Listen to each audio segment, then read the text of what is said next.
Yoav and I are going to share a little bit about college in the time of Corona. You can see tongue-in-cheek on this slide some sweatshirts from Zoom University, and this was a joke going around among students on Twitter. And as someone who works in online learning, I was quick to say, well, online learning isn't all about Zoom. There's a lot of other things we can do. But the truth is, as we'll see shortly, what happened this spring really was mostly about Zoom, and that both couches what Zoom is possible and allows us to do, and where it falls down and where we need to think about other tools.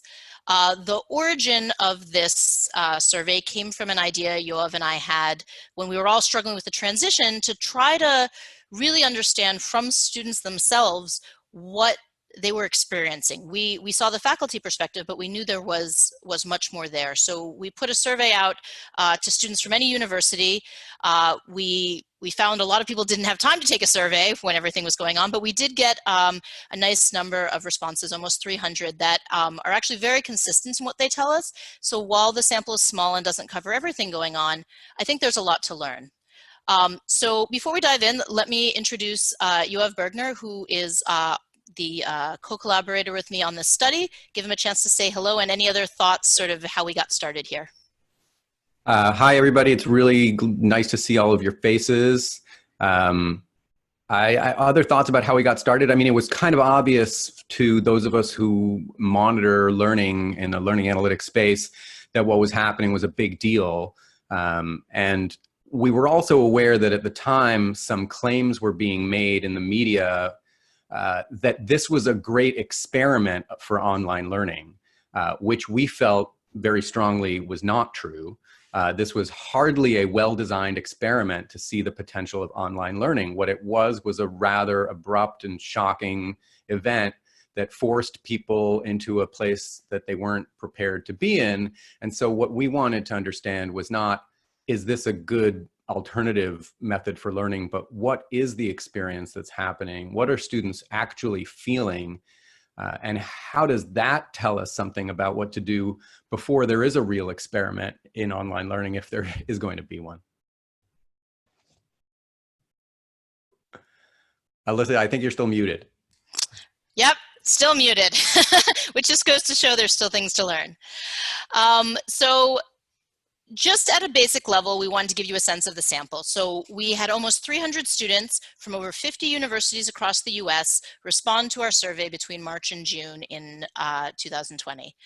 You can see the breakdown is not equally distributed, but does actually give us a chance to look at some differences. So we had more women than men, more undergrads than graduate students, and a pretty nice division across social sciences, business, STEM, and arts and humanities. One of the early findings, as I mentioned, was that the courses relied perhaps too heavily, certainly in the perspective of some students, on Zoom. And you can see that 90% of the students who responded mentioned using video conference in their courses. And Zoom was very much the most frequent use of this. What was interesting is we saw a lot of surprise about how well Zoom worked. And I think that was, we expected there wasn't going to be much positive in these findings. And to be honest, there actually was quite a bit. So there was a lot of understanding. Students recognized this was hard. People were trying their best. We're all in this pretty awful situation. And so there actually was a lot of surprise at how quickly things transitioned and that Zoom worked surprisingly well. At the same time, Zoom isn't the answer to everything. And students pointed out that it failed in some places and there was some things it wasn't able to do. A couple other important things to notice just from the technology survey is use of school LMS is only at about 2/3 of the population. And that could have been, you know, NYU classes here, Canvas or Brightspace elsewhere. But that means that we had, you know, somewhere between 1/4 and 1/3 of the students, because there were a few non-school LMSs, who didn't have sort of a central place to go for their course. And that says a lot. I think there was a big division between professors who had been teaching face-to-face, but had some sort of digital structure supporting their work because they were using the LMS, either the school one or another, and those where it was just floating in space. And I think that made a big difference for whether students felt like they knew what was going on. The other thing that we found was a bit surprising was how much collaborative editing tools like Google Docs and Google Slides were used. So there actually was quite a bit of interesting interactive things going on. The other important thing to note here is that 96% of students reported using their own desktop or laptop. And this is very different than a lot of things coming out in the literature about students being very oriented to mobile. Now, obviously, everybody was stuck at home, mostly under stay-at-home orders, but at the same time, students could have been doing things on their phone, and they really didn't report that. So I think that's an important thing to recognize in thinking about how people accessed it. And maybe surprising, maybe not, the biggest problem people talked about was problems with internet connectivity, and also problems with internet connectivity in a location where they could study. A lot of people mentioned, well, I have good internet, but the family's always walking around and I can't go to the library, or I can get a quiet space, but that's not where the signal's good in my apartment. And I think it's important to notice, and this is something several students pointed out, that these issues of slow connectivity or lack of private environment to study divided along socioeconomic lines and are going to exacerbate existing equity issues and are really important to attend to. So the first and perhaps most basic finding, not entirely surprisingly, is that the transition to remote learning was a shock to the system. So we asked students about their overall quality of learning experiences pre-COVID and then during the pandemic, and not surprisingly, we saw a significant drop. So prior to COVID, on average, students were about 4.5 on a 5-point scale. So this was somewhere between somewhat and mostly good experiences, and that declined to 3.3. What is interesting, though, is that that is still above okay. That is still above neutral. So on the whole, people weren't enthusiastic, but everybody wasn't screaming. Certainly, there were some people who were. Importantly, these divisions weren't the same for everybody. So I'm going to hand over to Yoav to talk a little bit about some of the differences we saw. Okay, I guess Alyssa's going to control the slides, and I'll anticipate that. So there was a down trend in the rating of overall experience, but this is something that social science researchers are often interested in, whether a rising tide is lifting all boats equally, or in this case, the opposite kind of thing is happening. So what is sometimes carried out is called a difference in differences analysis. It's kind of like a regression analysis with this factor, interaction factor. And in this case, we considered both self-reported gender and degree level. And what you're seeing on both sides of this slide are the same data presented two different ways, but it's just sometimes easier for some people to see it one way or the other way. And there are statistically significant differences between the slopes in going sort of from before and after the shift to remote instruction for female students and relative to male students, and undergraduates relative to graduates. And what you're seeing is essentially that it sort of was worse, right, for the women. It was, they rated their experience with the course higher before and then worse after. And undergraduates were in that same sort of crossover relationship relative to the graduate students. So that's valuable from an equity consideration. Now, on the next slide, we also wanted to acknowledge that if you look at all of the data set, you don't necessarily see changes over time. So we partitioned it into 3 time periods. There were a lot of responses in the early part of the survey, and then it kind of came in waves, partly because of the way it kind of went around social media. And you can see that in these units, the overall experience, this is sort of an average number over this rating 1 through 5 scale, did get better. And it helps to put these numbers in context by comparing them in the build to many students who did have prior experience with online courses, gave them a rating of about 3.8. So there sort of is this kind of movement that looks like it's headed in that direction of what could be expected for a course in which you prepared in advance to be online. But there's still a big gap between that and the majority of the students who had face-to-face experiences and liked those better. So in the next slide, I'm going to introduce this idea of asking students about their feelings. And we do ask them an open-ended question about their feelings, but we also ask them to choose which of these 6 choices best describes how you feel about the move. And why did we choose, when you can ask people sort of any 6 choices.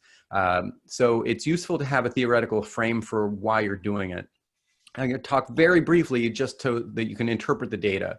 So one of the simplest models of core affect, which is sort of trying to say, like, when people have feelings, like, how many dimensions of those feelings do we need, is this model on the left, the Russell core affect model, which basically suggests that we can describe human experiences as being either on a spectrum of pleasurable to displeasurable, and either highly activated or deactivated.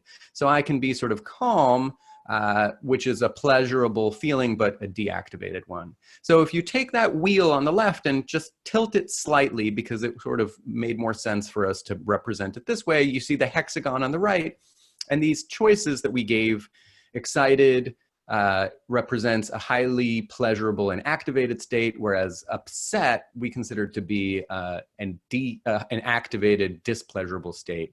And then you could be nervous, resigned, or on the kind of getting back into the okay version, okay with it, or even curious about what's to come. So those are that's the question, and the results on the next slide are presented in this radar chart or spider plot.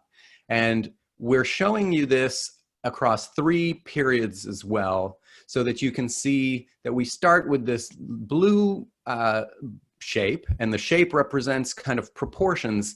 You had to choose one of these, so they sort of all add up to the total number of respondents. And if one of them decreases, then some other things have to increase. So we see that in the early stage, we have a lot of nervousness. We generally have displeasurable feelings, right? Not a lot of expressions of excitement and curiosity, and that doesn't really change. But what does change is that nervousness kind of goes down. Resignation goes up in the middle stage and then kind of ticks back down a little bit. And that feeling of okay becomes more and more pronounced as in these 3 different phases. And this is not the same people reporting later, it's different people coming in to report later on. There still remain to be, you know, sort of people who are not happy about the situation, and that's about 20%. I think to talk about the open-ended response to the feelings, we're going to switch back to Alyssa, who will talk about a thematic analysis of their response to how are you feeling in your own words. Thanks, Yoav. I think this spidergram was really useful because it gave us a constrained way to look at students' emotions, but obviously when you're asking about feelings, you want to open it up to students' voices. So when we asked students how they were feeling, you can see here, obviously, some of the negative emotions in other words. So on the top left, you can see there was quite a bit of anxiety, lack of motivation, and frustration. And what was interesting is we asked specifically about your course is not the world situation, but as I think we all realized that it was very hard to separate them. I think people were dealing with a lot of overwhelming things in their lives. We mentioned that was affecting their time for studying. People were anxious, they were going to miss things, things felt unorganized, and a lot of that had to do with the shift online, and some of it had to do with everything happening in the world. I think that feeling of being overwhelmed is one that's important to point out. Several students mentioned, I'd taken an online course before, but taking 5 of them at once with 5 professors who are also figuring things out at once really was part of the challenge. And once you sort of have this overwhelmed and anxious feeling, it's hard to have some of the good engagements that you want because you're not getting past the how do I handle everything. Surprisingly, when we asked the students to put their feelings in their own words, there actually were some positive responses. Again, I didn't think we were expecting much of that. Some people talked about it being fine. A few people even said it fits me well, and they were sort of pleased to have gotten to try it. But the overwhelming positive emotion was freeing, and several students really talked about having freedom of choice, time, interest, being able to do what they wanted. What was interesting in the bottom blue, you can see this sense of missing and this sort of sense of longing for something that wasn't happening. And this wasn't a complaint of the online courses for the most part. This was sort of an acknowledgement that this is something that's gone, and I know that it's not going to be the same, but it's what I'm feeling. And so, you know, missing the in-person interaction with the classmates, being able to ask a question of the person sitting next to me, this sort of informal social interaction you'll see through the rest of the results was one of the most important things. And before anyone dismisses it in their mind as, oh yeah, that's the social stuff. There's a long history of research showing that the integration of the social and the academic is actually really important for success. Going back to work by, I believe it was George Koo, with fraternities and other on-campus groups back in the, I think it was the 80s or the 90s, you know, people who were associated with groups where their social life was embedded with their academic life did better. People whose socializing didn't do with their academic, it didn't give them the bump. And so one of the things we saw again and again was students saying, well, it's hard to have a study group. It's hard to make new connections and build my networks to understand the material. And so I just want to make the strong point that this sense of missing certainly was social, but that actually has really important implications for the academic as well. So moving on to some of the things that students said were important to them in their own words. Interactive engagement was high. Students really appreciated professors who were doing whatever they could to provide high quality education and help students stay engaged when that was something they were really struggling with. And there was a lot of understanding if things didn't go as planned, if people were seen as trying. Most of the comments we saw that were negative were people were understanding when things didn't work, when the tech didn't work, but the critiques we saw that were harshest were for people who didn't seem to be trying or weren't understanding. And I think students felt that professors didn't realize everything else they were going through, and it felt like there was sort of this wall between them. On the other hand, anytime faculty were showing care and concern, it made a huge difference for students. There was just a lot of need to be seen as a person and not just a brain.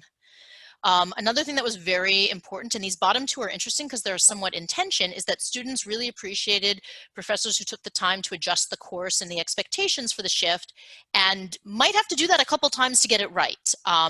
The big thing was about flexibility for students and really feeling that there was options available. And yet at the same time, this flexibility was valued. A clear structure for the course, communication, knowing what was going on was also really important. They felt that in the online world of being overwhelmed with too many different things, you know, the clearer things were, the more the professor communicated, the more that they felt that they could communicate back to the professors, the better things would go. Online lectures had very mixed reviews. Many people said, they're fine. They don't change much over Zoom. Some people said they don't change much over Zoom and we should think about that. But a lot of people also, there was this tension between sort of feeling obligated to show up for a lecture that could have been recorded. And yet people said, well, the pre-recorded asynchronous kinds of lectures weren't very engaging. And so there's this real tension between wanting flexibility, but then feeling disconnected and unmotivated, or feeling upset to have to show up, but then valuing connecting with people when you were there. And that's a real core tension I think we need to think about and try to resolve. One thing we did see was that overall lectures had their place, but the engagement piece was something people came back to again and again. And if there are going to be lectures, being able to have them recorded was great. Several people said, why haven't we been doing this all along? And you can imagine from a student perspective, there's so much that happens. The ability to go back and review and to jump ahead and go at your own speed was something that was mentioned again and again as sort of an innovation, as it were. Despite what it says, this is actually a slide about the discussion. Interaction was really, really important to students. Everybody valued it, but whether they felt that they had a good experience or not also really varied. Some people said the small discussions were working well. Some people even thought it worked better because they could put things in a chat box which didn't have as much pressure as having to speak aloud. But others felt that it was really hard. And again, people talked about it being uncomfortable to start talking because someone else might start talking. And they didn't say it actually happened, but it was this perceived fear of how do we sort of claim the floor and how do we cede the floor online. And several people said, I think we're going to learn how to do this. I don't know how it's going to work just yet. But thinking of ways and thinking of sort of norms and procedures and ways that we can make it more comfortable to speak in seminars, especially to use the chat function as well and anything else we have available, is something to think about. And finally, the role of human connection was huge. Connecting with professors and TAs was very important. People said, and I've experienced this myself, you know, you have 10 people waiting to talk to you after class, but as opposed to talking to one while the other 9 can interact with each other, in Zoom, it's a one-to-many format where if one person's talking, mostly everyone else is listening. And I think there's some technological options and other things we can experiment that could make this a much better experience. And that relates to the other comment, which is about peer interaction. It's the informal. It's all those really great hallway conversations that we're probably missing with colleagues, students are missing with each other. You know, the session ends, it cuts off, and we're gone. And all of that light touch interaction, where some of the really interesting things that made being at a university exciting happen, I think those are things we really need to find ways to recreate. So with that, I'm going to hand over to Yoav to talk about our final question, which was about suggestions for what to do better. Yeah, thanks, Alyssa. So it won't surprise you that the suggestions for what to do better is going to repeat some of the themes about what didn't work well and what did work well. And I want to leave this on your screen for a little while and just let you kind of, let you scan it. So these are sort of the codes that came up in a thematic coding of these responses. And to some extent, the size of this node is the frequency with which it occurs. So, in the middle is this theme of flexibility, which came up, very, very often among many students in different ways that they express it. Flexibility is understandable. It isn't necessarily directly actionable. That has to do with sort of the different roles, the different sort of ways that flexibility worked into the specific suggestions. So on the next build of this slide are sort of three large headings. That I think Alyssa and I thought helped frame this this set of maybe 5 groups of things, right? But there's pedagogy, and pedagogy itself has sort of many different dimensions. So kind of almost everything on the whole left side of this has something to do with pedagogy.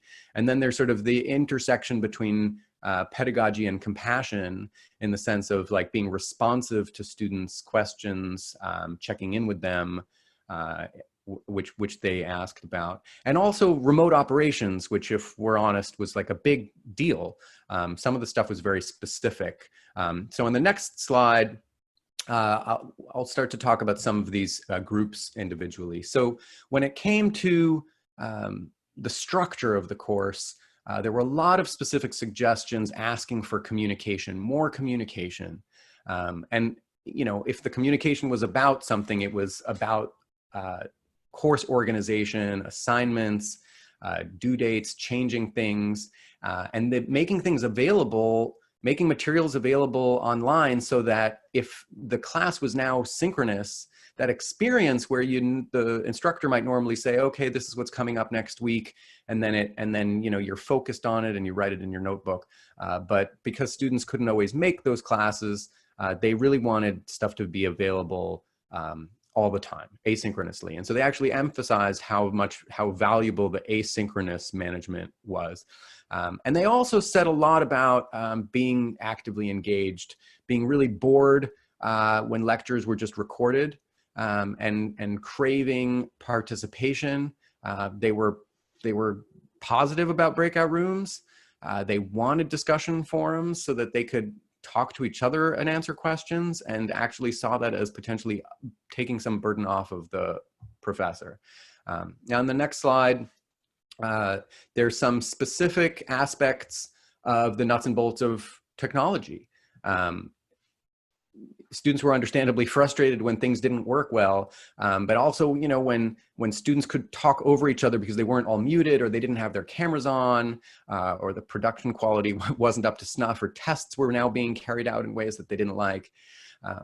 And other remarks from the student suggestions were really pedagogically oriented towards things like recognizing, for example, that that there were assignments that felt like busy work now that everything was so difficult, and they didn't feel as substantive, and they could maybe be trimmed. They didn't like group projects, and students sometimes don't like group projects. But in this case, there was this added burden of trying to coordinate with one another to do everything remotely, because they couldn't just gather together after class the way they would in face-to-face. Now, opinions differed, and this echoes some of the results that you saw earlier. Some students wanted recorded lectures, some students didn't want recorded lectures, some students wanted no lectures, and so it wouldn't be possible to please everybody all the time. But if there's a common theme to come back to on the last of the presentation slides, and it's last but not least, it was compassion. And I like these two quotes because, well, the first one, being flexible and lowering your standards, include their pets in their lectures. It telegraphs the sense to which a human experience, a sense of humor, and an adaptability and accommodation for students needing it, we're all wrapped up into one thought, one thought that came out all at once. And I was, one suggestion was, don't stress, you're doing great, which I think is a funny thing, because a survey respondent is acting like the people reading the survey need to be reassured that they're doing a good job. But to me, the way I read this is a student telling us that they need that too, right? That they recognize the need to know that this is going okay, even though it doesn't feel like it, and they don't have the same experience as they have face-to-face. When those needs were met, when they felt that faculty were reaching out, making sure that everybody was okay and being compassionate, they were generally very forgiving about technical problems. And Alyssa said this earlier, they perceived the effort on the part of the instructor and it counted for a whole lot. So that's the song and dance. That's the presentation of results, which hopefully leaves time open for as much question and dialogue and interactivity, because we do learn from our own surveys, right? To try to lecture less and interact more. You're still muted, Alyssa. Tech skills. Tech skills 102. I'm muting myself so you don't have to listen to all the great notes I'm taking. Thank you, Yoav. Thanks for being forgiving. No, I care.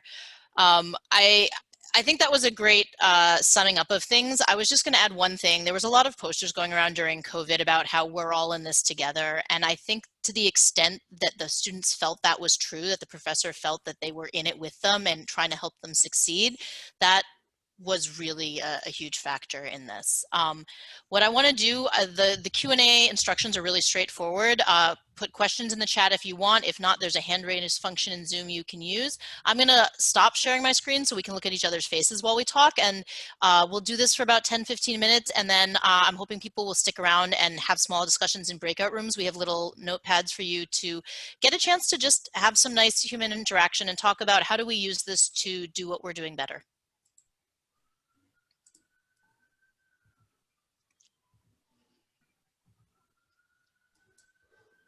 So, does anyone have any questions?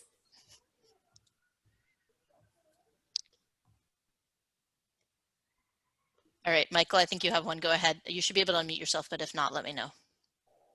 Was it Michael Diamond? Yep. Okay, sorry guys. I wasn't quick enough to get to the little hand raising.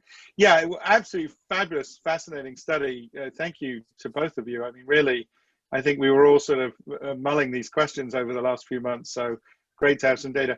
I guess my question and observation is, and I found this a lot of things I've been reading, is buried in here is just an awful lot of really good insight about pedagogy and human relationships between, instructors and students. And I wonder whether you could isolate, or Phil, you could isolate, perhaps outside of the narrow range of technology, whether anything feels to you distinctly different about what students are saying about their experience and, effective teaching, etc. Sure. We probably can both speak to that for way too long, but I'll give you a short, quick answer with 2 quotes from the survey. People have said that the pandemic exacerbated everything. So if you were in a, especially people who got stuck at home with partners, if you were in a committed, loving relationship, people got closer. And if you were having problems, they got tougher. And we actually saw this as well. So, students said courses that were engaging before looked different, but they were still engaging. And on the flip side, courses that were maybe not the most engaging, that were hard or they didn't find really sucks them in, they got a lot worse. And so there really felt to be, if the courses were here beforehand, they went like that. And most of what they thought was good falls in line with what we talk about for good pedagogy in terms of, engaging students actively, giving them chances to interact with the material, lots of creative solutions. But I think it was a very hard situation. I think we were all obviously caught off guard, and so lots of people did what they could. But we saw reports where students were listening to 3-hour Zoom lectures online with no breaks and no chances to ask questions. And I think we know those don't work, but there's things that we've had happen in the face-to-face classroom that we've maybe let go too long. So maybe it's a powerful moment to relook at some of that. Yoav, do you have other things? We can talk about it in the discussion, but I know there's more questions, so we should probably take Sure. another. I think Ilana was next. Hello, hi. So I have more of an application question. For those of you that don't know who I am, I oversee technology at Steinhardt. So this has very much been in our minds from when we went remote to now. We're in the middle of the fall term where predominantly most of our classes are remote, till the spring looking like we're gonna be in a similar situation. So it's more of an advice because you've conducted the survey, you've looked at the trends. Is there anything that you would recommend to technology support groups on what we can be doing to either better support our in-flight courses or prepare for the spring?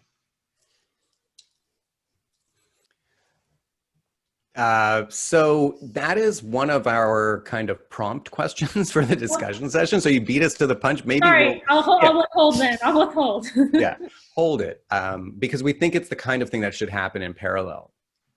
There are some questions in the chat that are easy to answer. Were there significant differences in responses among domains? And the answer is no. Whether they were STEM majors or arts and humanities or business, there weren't really differences in any of the things that we checked. And we did not ask about class sizes. I'm going to add a few things onto your answers, Yoav. We didn't ask about class sizes, but I think there was in the qualitative responses an overwhelming sense that small classes had a better time. And I don't think that's surprising. People felt the small classes, they could have more interactivity. Those ones translated more easily. But again, this was not that's my sort of qualitative without that being our focus of analysis. Yeah, no, that's a good point. I agree. We definitely saw that. We didn't ask them, but Nope. when they talked about what was working and what wasn't working, the small classes, students in small classes said, this isn't so bad. We already know each other and this is working. The other thing is about the different domains. There were not differences in any of the quantitative, but when we asked students sort of what's not working, things that came up, and these are not going to be very surprising, were things that involved physical spaces. So things about the comments about classes where that really struggled: dance and music and art, science labs. None of this is shocking. The one that I did find a bit surprising was several people mentioned in courses that involve problem solving, so think engineering or math, where the professor would sort of take you step by step on the board where they were solving a problem.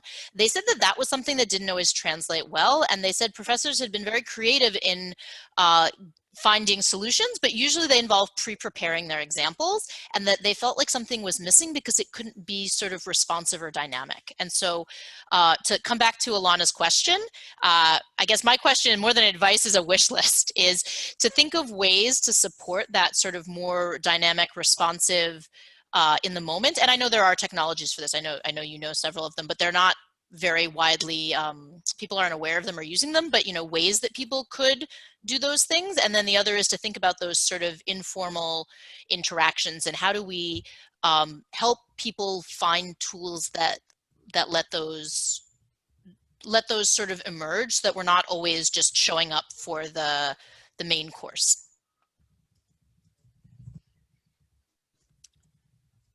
Do we have some more questions?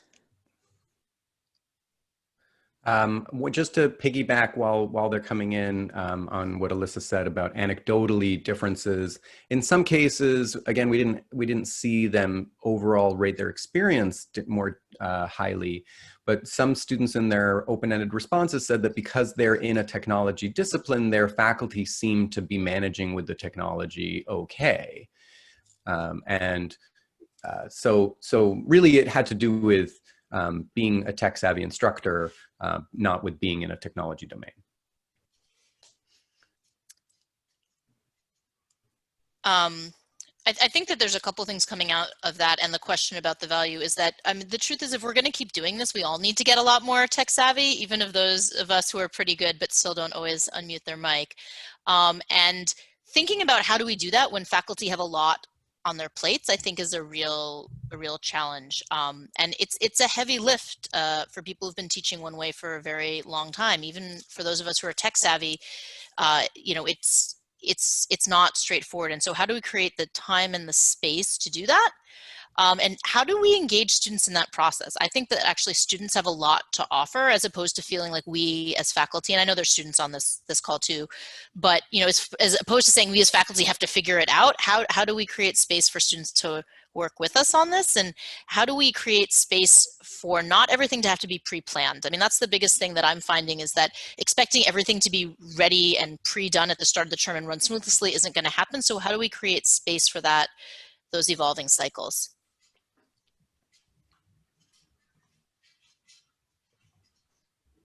Oh, and I'm just going to call out from the chat that Alan's talking about using a USB document camera, which is awesome. That's exactly the kind of thing we were seeing, and that's a great technological solution.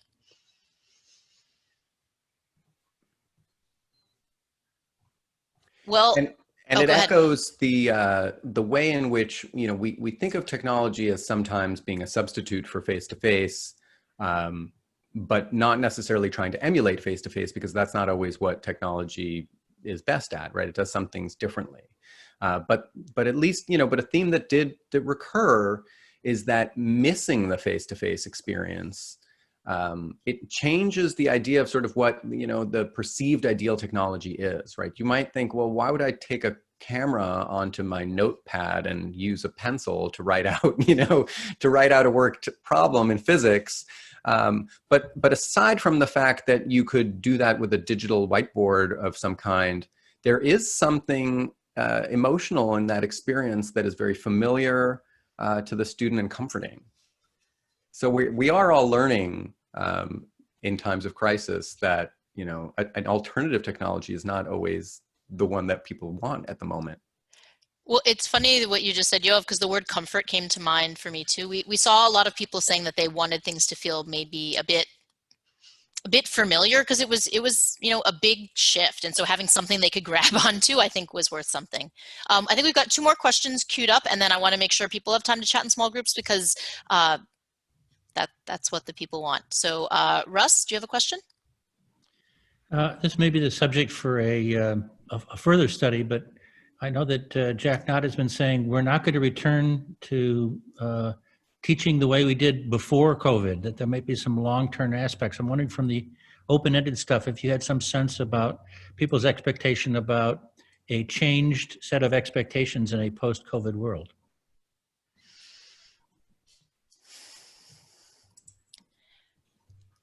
I don't think we had that in the survey, because when it was taken, we were all still going through the shock. I think I have lots of things I could say that I've heard and talked with students this semester. I think it's a really different world now, but I don't think that we got that in the survey, I'm afraid.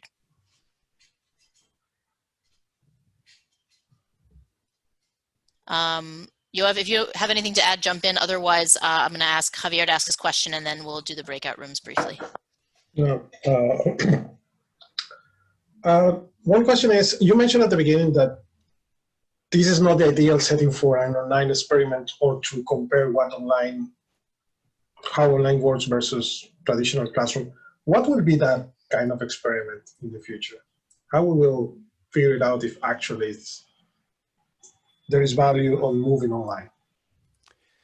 Right. Well, I made that comment, so I'll take this question. I mean, part of the reason it was a bad experiment was that you threw a bunch of instructors middle of a semester and told them now start teaching remotely. And they didn't have a chance to prepare that. So it would be kind of like saying, I want to test a new instructional style. By surprise, instructor, use this instructional style with no pre-advanced notice or training or practice. So that's really the factor here. I mean, designing a large-scale experiment is a fine art that involves a lot of thinking about sampling if you want to really make inferences and have like a good comparison that the Institute for Educational Studies will, Institute for Educational Sciences, IES, will include in their What Works clearinghouse.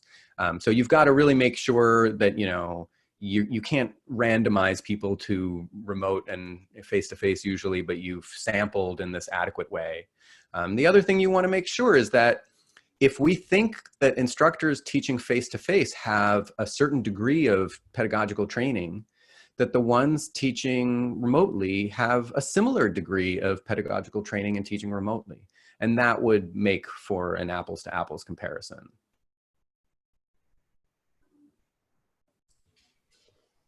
All right. Oh, go ahead. No, go ahead. I just want to say that that's a reductive answer in the spirit of being brief. So I was just going to say that there's a few more interesting questions popping up. Someone mentioning maybe the expectation for recorded video is an expectation going forward, and that's a really good point.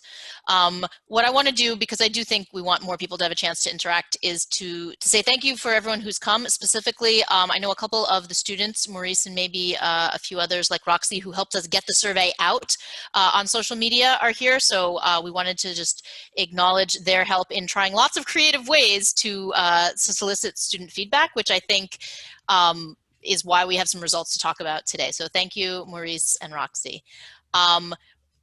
I'm going to just show you very quickly the questions. There's 3 questions we have, and you can talk about anything you want, but how can we better engage and support students online in terms of structure, flexibility, interactivity? What kinds of instructor supports are needed? What's feasible? And really, what else can we learn from the experiences? Someone raised a question, is how can we help students be better students? So that's another thing to think about too. If you look in the chat, Susanna has posted the link to a Google Doc which has these questions.